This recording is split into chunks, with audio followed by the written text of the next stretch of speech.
welcome to another edition of the Talking Basketball podcast. I am Mark. I am Paul, and we have a guest. We have a guest. Former BBL Surrey Scorchers player, Adam Riabi. Adam, welcome. Good evening, how's it going? First professional player to grace the studio. Yeah. Pleasure to be here. With an update for the BBL Trophy. Yeah, it's so we were just talking just beforehand, and Adam kindly said he'd want to join in. And we first off just mentioned about the trophy and said the championship stops, then the trophy's for January, and then it kicks off again back in February. What are your thoughts on that? Just straight out the gate. Straight out the gate, it's quite unusual for me because it never happened that way when I was there. So was it a double up game, or did you just play multiple games? Double up. So I feel like it's solely due to kind of rest of players. I don't know what other motivation it would be. It would be tough. Sometimes we would play Saturday and there'd be a cup Sunday, and really? It'd be nuts. It would be nuts. So it might be how the games are scheduled throughout the week. They may have found it might have just been best to do the cup and then resume the rest of the season. Yeah, I mean, I guess that's probably the sensible way to do it, because there's only 36, or there's only sort of 10 teams. So it's 36 games in the season. 36 games in the season. But the break actually makes it quite nice. It makes it unique. It makes it our whole focus, like the show, is BBL Trophy. Yeah, and it's just a different way they've done it to compare to, arguably the in-season tournament, where that was double bubble games except for the finals. So that's more what you were talking. That was not similar, but they just made both games count. I guess with 10 teams you can't do that. Maybe for the numbers, I don't know. You more the stats. How would that work out? If you had 10 teams, would you be able to do that? Do you reckon? I love throwing him under the bus. He's like frozen if you can't see him face. I'll be honest. I wasn't listening to what you were saying. I was thinking about a question for Adam, and I thought that's a really good question. And then you started talking Sorry, to you're me, not important. and I was like, "There we go." What are you asking me? The real truth is exposed. No, I was just saying, where you've got 10 teams, if you're doing double bubble for a cup and a championship game, would the numbers work out statistically? I don't know if it would really, because it depends. I don't know. It depends. It would probably take something away from that. I was saying the cup, it's the trophy, isn't it? Like we said, the whole focus is the BBL Trophy for the next, the next 3 weeks, isn't it? And I quite like that. It makes it unique. It makes it special. Yeah. And look at when you get to that situation, you have this moment in time where London are running away with the league at the moment. Now all of a sudden we go in, slate's clean, let's roll. One of the presenters said that on the BBL show recently. So he's like, everyone's back at zero now, and that maybe was going through the players' heads. Yeah. So from a player's perspective, would that be? Is that what you think? Well, if you're not doing so well and you're on a streak of losing, that kind of fresh slate is something that might help. You don't know. However, it could also hinder players, teams that have. It could also help or hinder teams that are on a streak. You don't know how it's gonna. Can they continue it into something else, the trophy, or can they, do they slip up because mentally they're thinking it's something else now? Yeah, that was my question. Yeah. Like, would a team? I don't want to say purposely tank, or would they? Let's play the bench. Yeah. In that, or are you going for it? I don't know. So a lot of times it can be strategic like that in terms of playing more bench. It depends, resting players or etc. Kind of doing a little bit of what the NBA does here and there. Yeah. Well, you look at the Lakers now. What have the Lakers' record been since they've won the in-season tournament? Absolute shocking.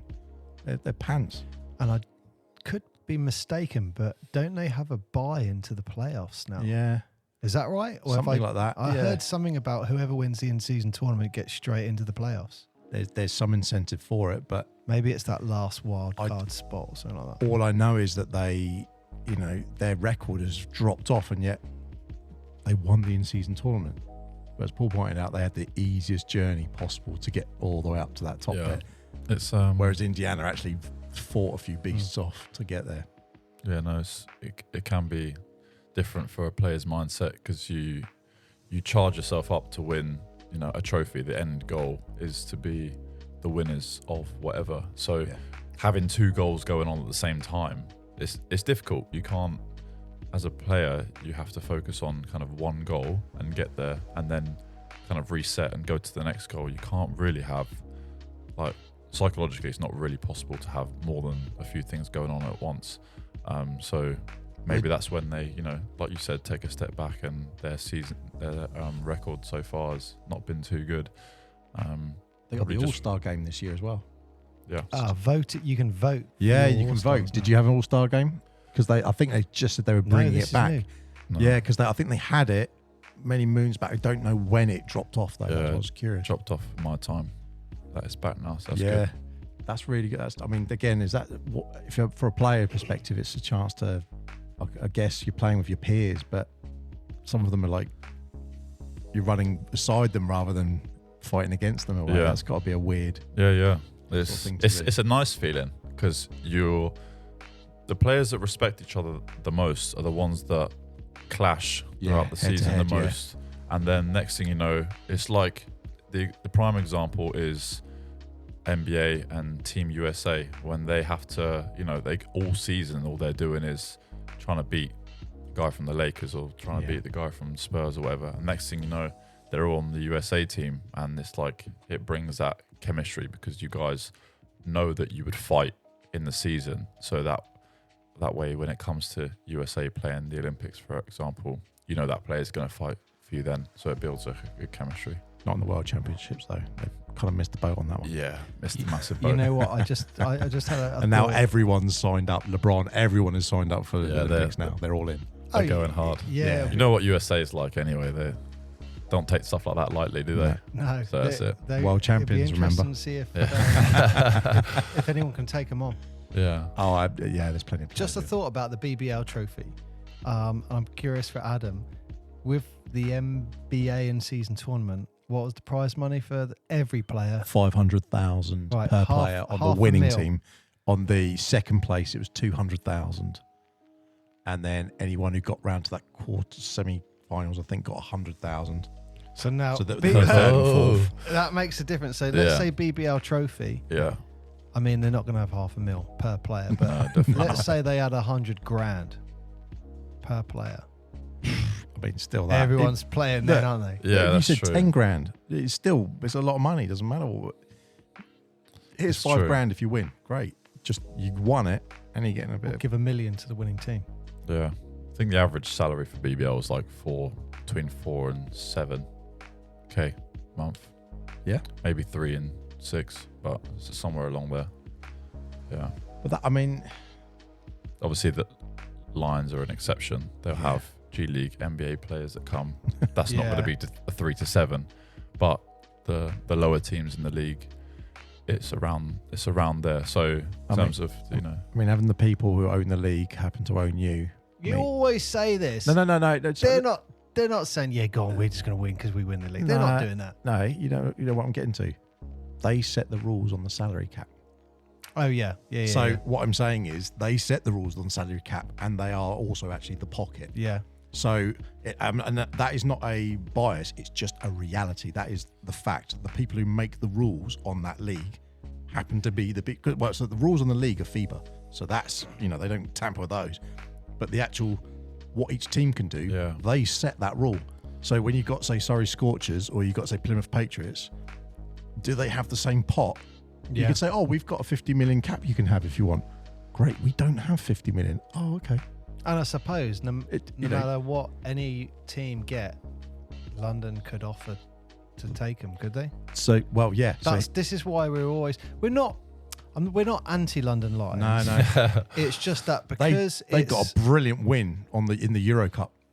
They got a really good win. Well, late in the fourth, that one. Yeah, they just literally a few days back, and it totally deserved that one. But again, like what I was going to say is, we're not anti-London Lions. It's just that because they are so far ahead of everyone, we just want it to be competitive. Yeah, you just have to focus on it's the majority, but which look is at second to seventh. It's like 2 wins or 3 wins or something. It's nothing. But I love the analogy of using Formula One with this, because when some Formula One teams, if they've got the car right and a good driver, blah blah blah, whatever, they're off, they're running, and it is just who's coming third, fourth. It's, you know, no one's worried about first because they're just so far ahead, like London is. He called it probably week 7 or something like. I just give them the trophy now because no one's catching them, even if they got one chink or two chinks in the armour. they're winning, you know, 25 games as opposed to everyone else. So I might say it makes the championship redundant, but you go, has anyone really got a shot at doing it? Sure, they have, but consistently night after night, they win 85% of the games. So Yeah. That makes it difficult. However, that's a nice segue because then you go into this tournament, Caledonia being quite a strong team in the league. First game they play, they lose to Cheshire, who are also equally a strong team in the league. Well, we knew that was going to be a big game. But Very very big we game. were looking at saying, look, you probably got Cheshire and Caledonia going through. Out those 5 teams, they were the 2 teams where we thought they'll probably progress to the semi-finals. Only 3 points in it. You know, you got people like Aaron Ray playing on Cheshire, and he's superb. You know, they've done some good articles on him because they were saying how he was an NBL player and stepped up into BBL. And I think it was quite nice because it showed how if you're someone who learns, if you're someone who wants to take that transition, you step up to it. And they said, oh, he's an NBL player. Yeah, he's also hitting 15, 17, 20 points a night and leading the team. So all the people that you've brought in, he's showing them how it's done. And I bet he's not getting paid the same as them because he was only an NBL player. And you go, that's where you've got to put the money into people like that. Yeah. Because I don't know if you know Aaron, but so we were talking about Caledonia. That was their first loss. You think, all right, fair enough. That was quite big as well, wasn't it? There was only a 3-point difference, right? Oh, was it against the next Cheshire. one? So the next one, they lost to Plymouth by 7 points. I mean, Where was that?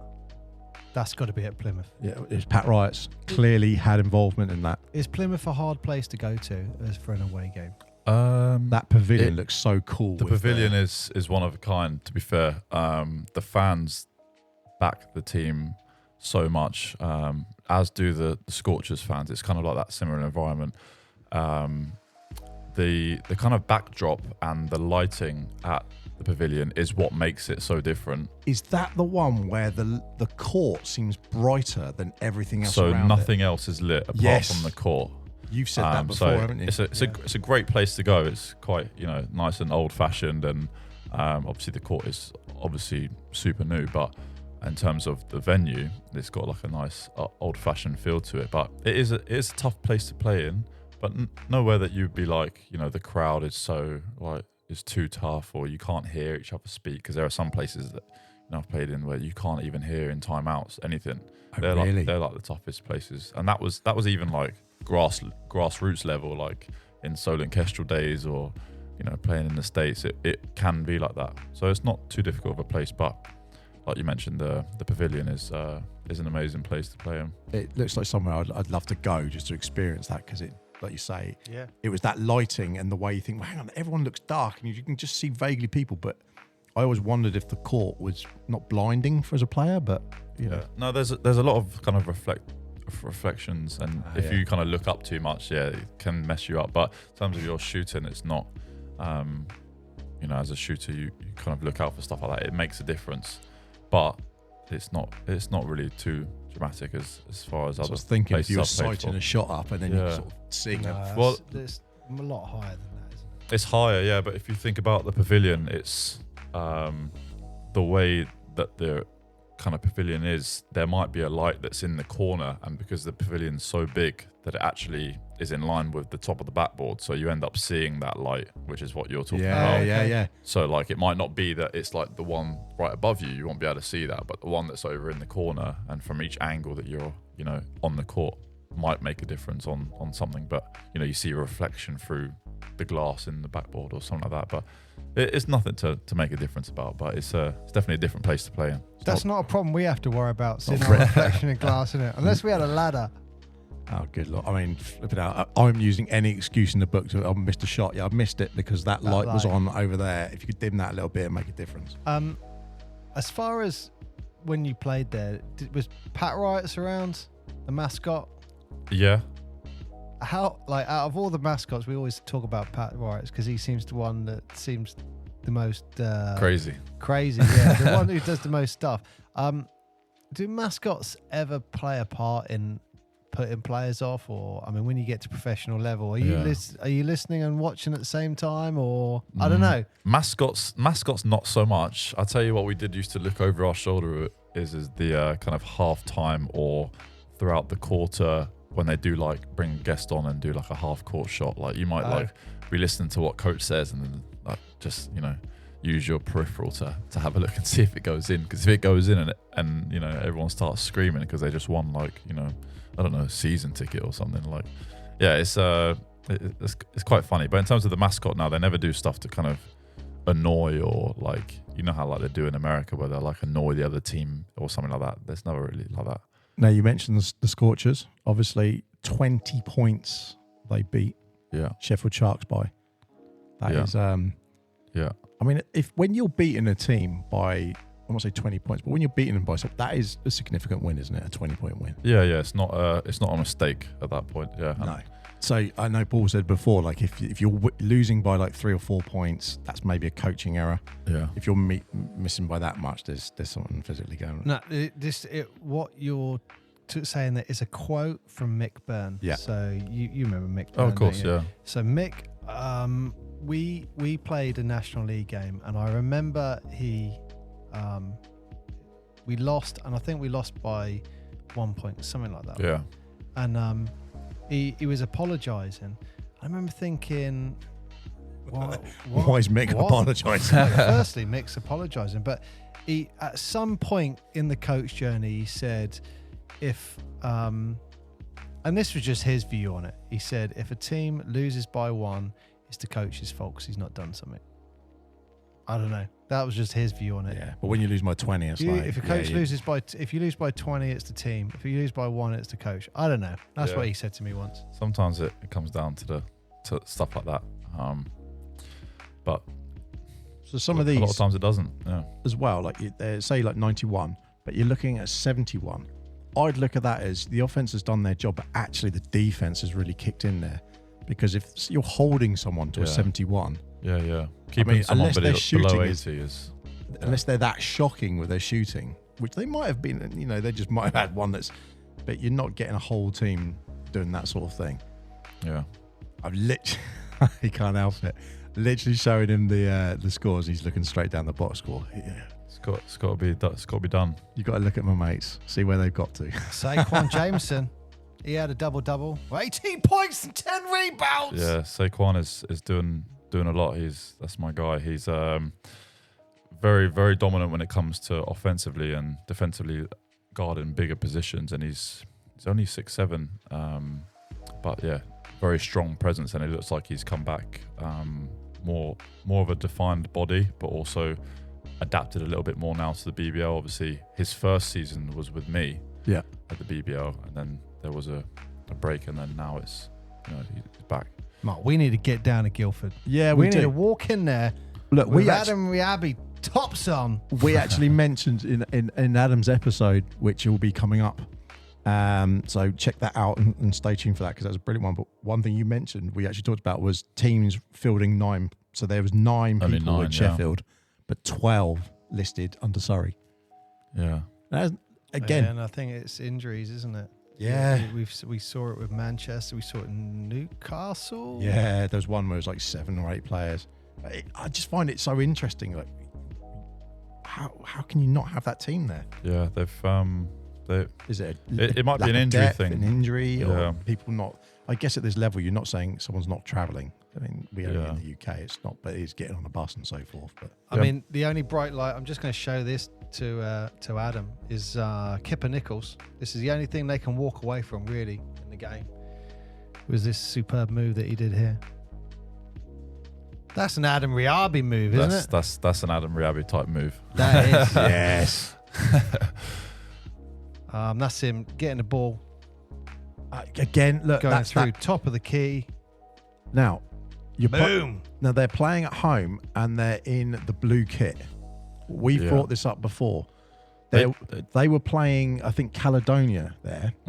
Caledonia had a light blue kit on, and they had a dark blue kit on. I was like, hang on a minute. They don't normally do that, do they? No, and I showed it to Paul, and he was like, the refs surely should have called that and said, Yeah, that's... Well, I didn't see the picture.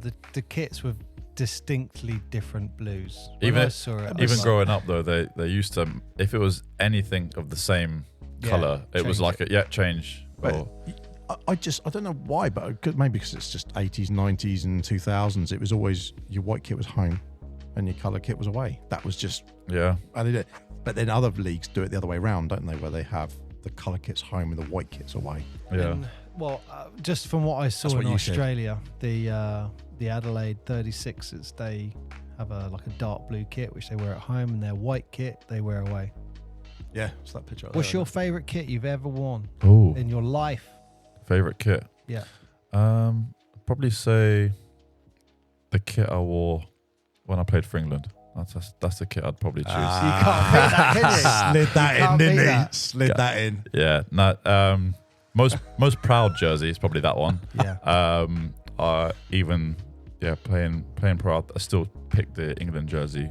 Most funky looking jersey that I like, in terms of style, it's probably my Scorcher's jersey. Actually, yeah, you know the one with the sleeves on it. Yeah. The short sleeve is kind of built like a muscle fit top. Yeah, that's like pink one. Is it pink one side and pink or black white, the other yeah. one? Yeah. You find the picture of the one that you showed me, which was the Aboriginal one. Oh. Show Adam that picture. That's funky. So It's the OG one. for the Adelaide 36ers, you have a third kit, and they take Aboriginal art and Yeah. they turn it into kit. I loved it. It was sold out when I was trying to buy a kit there. Yeah, that is funky. How cool is that? That's like an African print or something like that. It is mixed like with that. like a mandala sort of. Yeah. Yeah, very cool, isn't it? And the word on that, even though people pronounce it, it's pronounced Ghana, which basically means Adelaide. Okay. That's really cool though for a third kit though. You Yeah. gotta embrace the culture that's here. Yeah. And that's such a cool thing to do. I like that. Just want to show this is the Portsmouth Force mascot. Have you seen him? Yeah, I've seen that. I'm liking it. Right, Mark. So they not only did Caledonia obviously lose to Cheshire by 3 points, they then obviously lost to Plymouth by the 7 points, and that's Group A. So that is the 3 games that they had this last week. It's unusual because normally we'd be usually talking about 5 or 6 games, everyone's playing and it's all going on. But because they've split them into these sort of 2 groups, you got 3 games in one and 4 in another. It's all, I don't know. Yeah. But Lions took the Eagles, and I actually saw some highlights of that one, and that was like 22 points. That's, I'm not saying don't turn up, but at the Copper Box, Lions, Newcastle. The last time they did that, Newcastle had the win and then threw it away. Yeah. I've said this loads of times. I think they're up by 14 with 5 minutes left or something like that. They totally threw that away. Then this time they've gone back to the Copper Box, and London have just reminded them this is our house. Yeah. Personally, I've only managed to catch London Lions on a L once, and that was a New Year's game, New Year's Day game. Now, sorry, Scorchers have got the best New Year's Day record in the BBL. Have they really? Yeah, and it was London that we caught. Yeah, so it was quite cool. They had a few injuries, but that's don't really need to mention that. But yeah, we caught the L New Year's Day, and it was definitely something that was worth the hype about, and the fans loved it. You celebrate as a team. You celebrate that. Yeah. It was a big one, especially in our season that we weren't doing too well at all. So something like that, massive boost of kind of chemistry and everyone. Do you know what? You see that in sports sometimes, don't you? You definitely see it in basketball, where we've seen when LA were romping over in the West Coast, they came over to Orlando, I think it was, at one point, and they thought, we're not going to do that well. And then Orlando went back over to the West Coast, and you thought, they weren't doing very well at the time. It's like 3 or 4 years ago. And they won both games, and you think, yeah, why is Orlando beating the Lakers? And sometimes you have those matchups, don't you? It's a weird matchup. You go, you're down here, we're up there, but for some reason, we're like your doppelganger, and they can't get round us. Yeah. Yeah, it's a really... but yeah, as a team, you've got to celebrate that. You have to. Dink that crown. And Scorchers did that again this year. Yeah. So that's us for the Lions. But Hang on, we just got to talk about Yes. this was who have London played that's what I said. The Eagles. Newcastle. and who else? Oh, it was Leicester Riders. I think this was against the Leicester Riders. I got another thing for Adam. Here we go. Yeah, boom! Josh Sharma. Check this out. Against the Riders. This is Adam. Loading. Here we go. Dodgy Wi-Fi. I don't let him on the Wi-Fi. That's nice, isn't it? Yeah, that's nice. I think he had two of the same kind of dunks that game. Yeah. Straight down the lane. But he's a huge presence for Lions. When he's playing. Yeah. But it's funny. There's been a couple of games he's been really like, Yeah. where is he? We haven't seen him. And then you come out of a game like that and he'll just be taking the game. Yeah. There's it's definitely something for his presence when he is on. I'm not too sure what the dynamic is with all of his other teammates, or if they think that he plays better against certain people. I'm not sure. Well, yeah, because would you have someone big like that and Sam Decker and then a few of the other characters, you go, individually they're all Yeah. doing their part, but how do they play as a team? Obviously they all put the points in, but what was I want to say a shame about that was actually Leicester Riders played Bristol Flyers during that week, and that was another 21 points game. Like Leicester absolutely smashed the Flyers. So you think Leicester were thinking, oh, we're on a roll here, and then they go and play London and then get slapped around a little bit by maybe a little bit less. Yeah, that is. You sure it's the Riders? And they play in Manchester?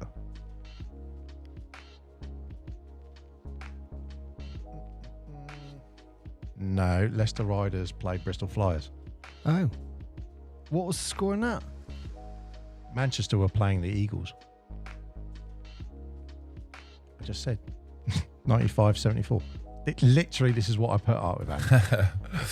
It's like It's been a long day. I It's could been be a long sat day. here naked on fire, and he's like, "Is it hot in here?" Oh, I've seen a highlight for another game. I'm looking at going, that looks like an amazing highlight by Merrin Thomas. But Yeah. And then, look, you got people like Leicester and Bristol. They're sitting in that 3rd to 7th category, and Bristol at one point at the beginning of the season, they were flying up the top, and they just tumbled. And they picked up a little bit, then tumbled again, and they keep bouncing around. Leicester obviously have got some heritage in the BBL with winning quite well, but they just haven't had traction this season at all. They've just sort of ping-ponged, lost a few players, got to gain a few players. That first win, you think they're probably thinking this is great, go to London, and to lose it by sort of 15, you think, I mean, London are through now, aren't you? You're looking at that league. London are through. I mean, they would have to lose both games significantly, and they would have to lose against Manchester and Bristol, right? Yeah, and to top it off, We both have losses already. So it's going to be, I mean, you never know, but it looks like London are going through. As a former BBL player, who would you think is going to be that going to get that second spot? Are you going for London for the top spot? Yeah, I probably would have to go for London for the top spot. you can see like Newcastle are 1-1. Yeah, Newcastle beat Manchester was the final game that was played this week, and that was pretty convincing win as well. So I think I don't know, because like we mentioned earlier, apart from that kind of one first spot in the in the normal league and now in the trophy, it seems as if everybody is it's all for the taking throughout everybody else. So you never know, it could come down to a good game between Newcastle and Leicester. You just don't know who's going to go through. I think that Leicester will pull through. Ooh, that's what I was going to say. Who are you going to call it? I think Leicester might pull through. Really? Yeah. I would like to say Leicester. However, I know some of my friends in Newcastle will shoot me if I don't say Newcastle. The Bald Eagles. The Bald Eagles and Paul Blake and Keith White. I'm going to have to say the Newcastle Eagles because, It's funny, isn't it? Because if you're in that category, probably as a player, you're already thinking, right, we've got London as this. Yeah. Do you do you sit there and think, Do you tank for We're- that game? we're playing for second? Do you gets- think Actually, that no, way? you can't, because it could come down to point difference. So you Yeah, can't. for a trophy it's different. Yeah. For the league maybe, but in terms of strategic, the players never know.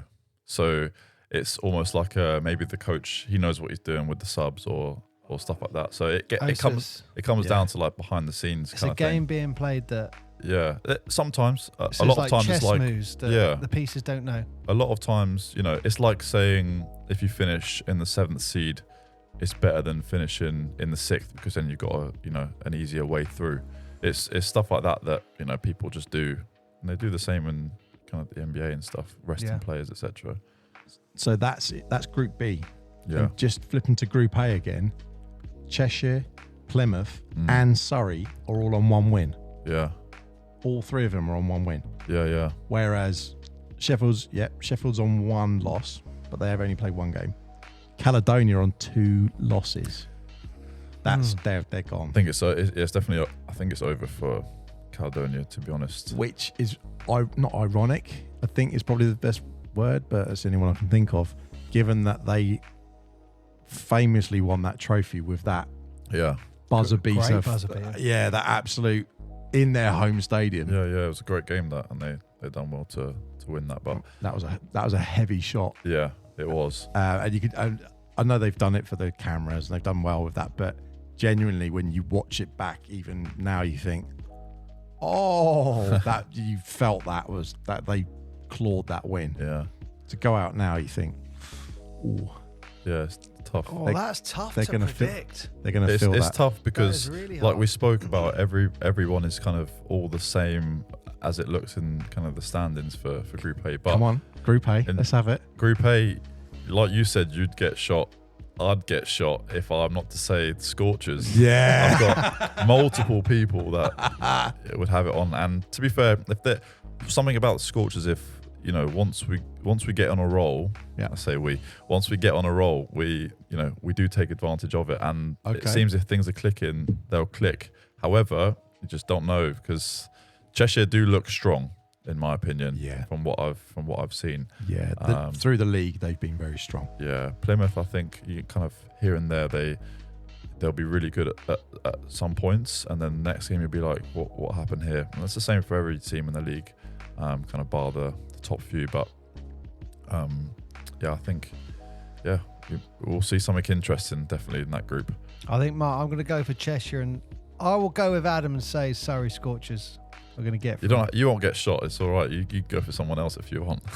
Nah, I'll go in Scorchers. Yeah, let's do it. And who else? And for Who else the is going through? Oh, So- Cheshire. oh, so just I think Cheshire will Cheshire win and it. Scorchers. Scorchers will come second. yeah, But I can see them beating Plymouth. I can I've see got a them. feeling about the Sharks. I don't know what it is. I'm just looking at that going, The Sharks are sitting at the moment in 5th in the championship,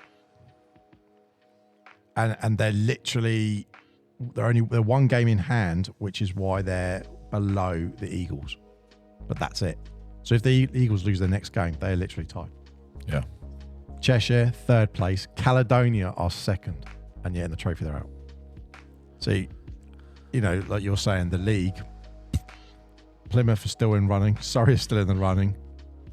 yeah. That's why I feel like it's tough for that group. 'Cause, Yeah. you got Surrey, like I mentioned, on a little bit of a streak, and now they're not last, they're not second to last, and No. they're third to last now. So slowly, it's a clean slate, isn't it? in terms of like the cup, the trophy, it's kind of anybody's, and it's only a game at a time. So And the thing is, when you get to the semi, yeah, and it's one game. Yeah. I know everyone looks at the Lions and goes, "Oh, are they gonna?" But you never know. when it's just one that game 7 and forget the rest. It's like, who knows? And we know that teams go into the 4th ahead of London, and we know teams are starting the game very strong against London as well. You've just said Leicester were playing Manchester. They did literally tonight. That was the game that you were seeing, and Right. Leicester absolutely hammered the Giants, 104-88. Yeah, that's what I was trying to tell you. Yeah, Oh, I thought the game was tomorrow. I was looking at the wrong date. well, with that in mind, Mark, let me just show you this. You have my apologies. Let me show you this. Mern Thomas That won't with happen 16 points, 9 rebounds, and 8 assists. And arguably one of the greatest BBL trophy moments so far. Let's have a look. Adam Riabi, let's get your views on this. Oof. Yeah, I like that. Yeah. That's got to be the best dunk so far in the trophy. Yeah. Definitely pulled out his athleticism there on that Yeah. one. He pulled that one back, didn't he? He went for it Yeah. and then went, nah. So Mackenzie's getting that ball top of the key, passes it down to Mern Thomas on that left-hand side baseline. I like the way he pulls the ball right back. He went for it and went, actually, I've got more time, hasn't he? Right back Yeah. behind his, like, almost touching his back, and then Gave me like slams it home. Boom! Give me like a D Rose kind of vibe. I mean, look, the dunks are one of the things that actually I've been really impressed with watching the BBL. Yeah. They've been, just looking down here, like LaQuincy Rideau, Rideau and Jalen Perkins. He's had some absolute bangers this year. But some of them have been the same. Yeah. You're not getting any just jump up and just slam it in, like you're not getting that. Everyone is going to the basket, aren't they? Yeah, it's always true. there's always movement associated with a dunk. Yeah. Is that something that is just because of the style of basketball? I was curious of that because you see in the NBA, you see people just sometimes getting dished under the basket. They just jump up and tip it in. You don't BBL's getting more aggressive. Yeah, you don't get that. A lot of people are really just like that dunk. They're having to make the space. Yeah, and we've been seeing this season a lot more alley oops as well. I've noticed than past seasons. I don't know about you guys, but from when I was there, yeah, of course, there's alley oops, every few games or so. But now I've seen a lot. Scorchers have had a few in a few games. There's been others there's consistently from Lions, etc. It's the Eagles. I've seen a couple from the Eagles as well. I was trying to think who it was. I've forgotten the name. Taj Green. Taj Green. Yeah. Yeah. Played against Taj. Good player. He looks very aggressive. He's very attacking. Oh no, he's super aggressive. Yeah, and that's something that he uses to his advantage. Definitely have to make sure you got him on the scout, sorted him out on the scout properly to make sure you know how you're playing against him. But yeah, he's definitely one of the more physical, dominant forwards in the league.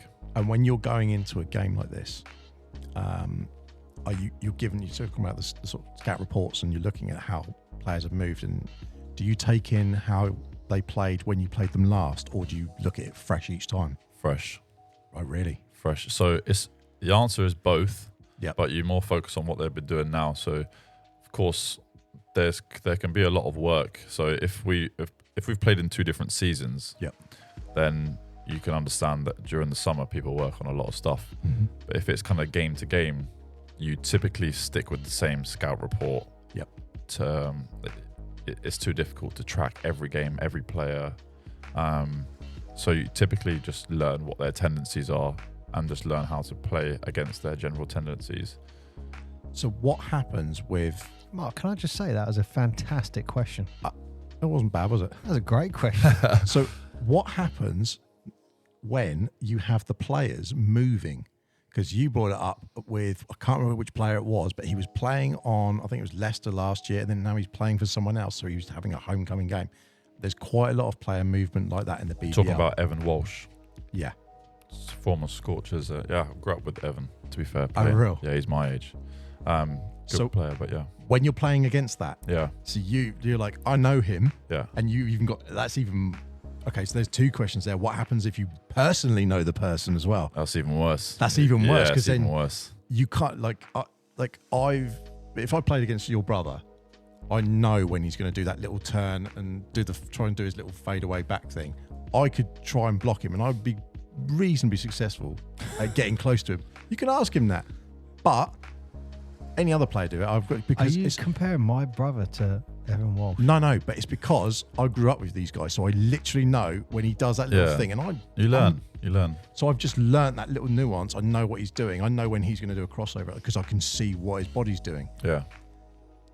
That's got to be a disadvantage because they will know that you know that, and the same as they know your moves. Yeah, it's difficult because either you do the moves that they know you do, or you don't do them, but then you're not playing to your own advantage. Exactly. So like, it's like, can you develop your game enough to where you're fluid to change, your skill or your patterns of shooting or your patterns of driving to the lane? Can you mix it up and be a bit more versatile rather than the, if they know that you're a one dribble pull up kind of guy, then they know to just guard you for one dribble. I guess that's like the Kawhi kind of step, because Kawhi's got that weird slow step, but he beats everyone on the step, because even though the step is slow in movement, the pace that he takes that step, it always catches someone just that little bit before, doesn't it?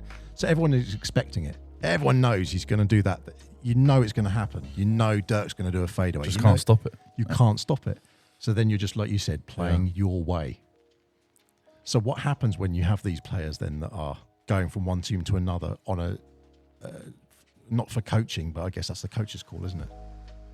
We interviewed Adam for 2 hours. Yeah. Why don't you come up with these questions then?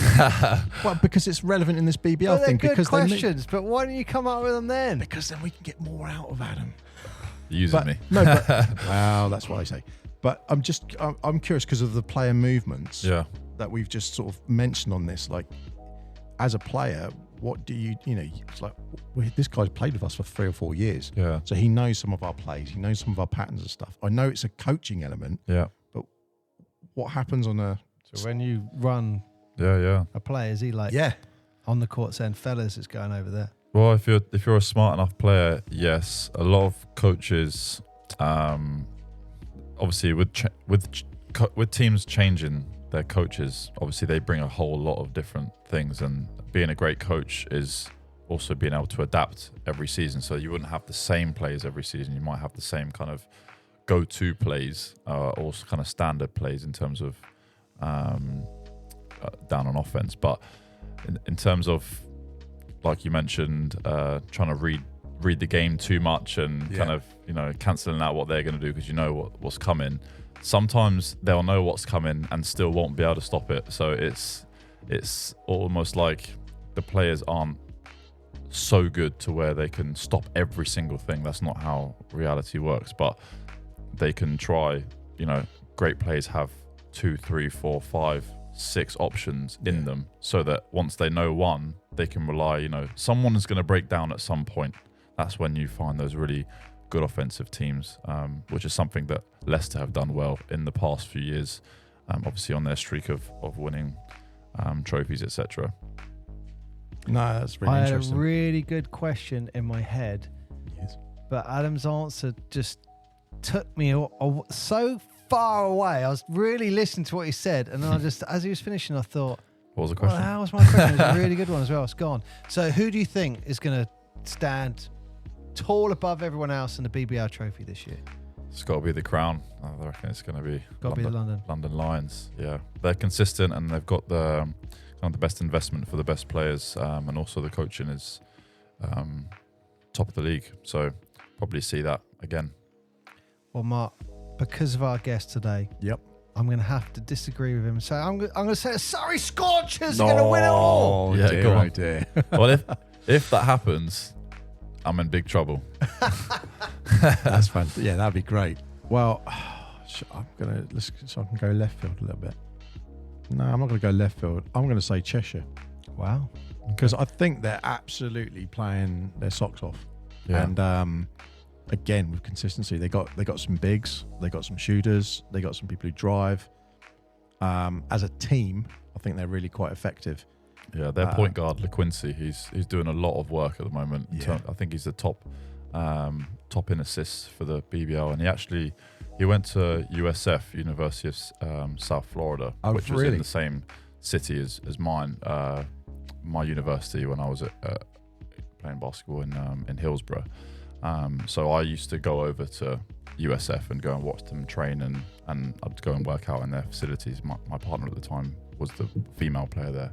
So always, watching the dominance of how you kill in USF and how you kill in college, then coming over here, it translates, and it's good to see, good players reaching out to different waters and still producing the same.